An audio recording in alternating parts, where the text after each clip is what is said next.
So it's alive. This is the eBay MZ-80A from a couple of days ago.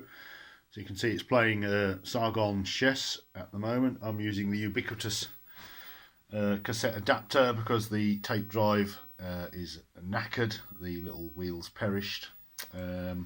Plugged into my desk PC, and I'm running Audacity file editing software, or sound file editing software, and I can this is actually Sharp disc, club disc DB5.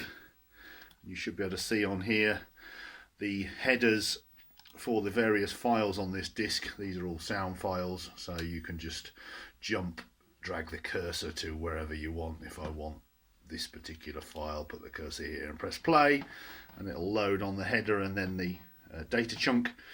So that's quite a useful way of just loading stuff. And I've actually bought the MZ-80B from Holland, and I'm going over to pick that up in January, which comes with disk drives and a printer, etc. So we should then hopefully start to be able to get the MZ-80A up and running properly. But for the moment, I can test it using this setup.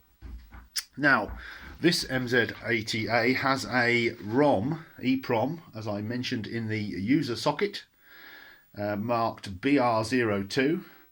I've no idea what that is. I took it out, and doesn't seem to make any difference to the operation of the machine. So if anybody knows what that is, that would be great. If anybody can think of a quick way or an easy way for me to dump the contents of that ROM, obviously peaking the addresses from E800 upwards, I believe is where the user socket memory address is, and output that to some sort of file, then that might be useful for future disassembly. So if anybody can recommend which one of the Sharp sort of utility programs on the various club discs would be best for this, then I can probably download that and load it up to the Sharp using the tape drive, and then I can probably dump the ROM and have a look at what it's doing.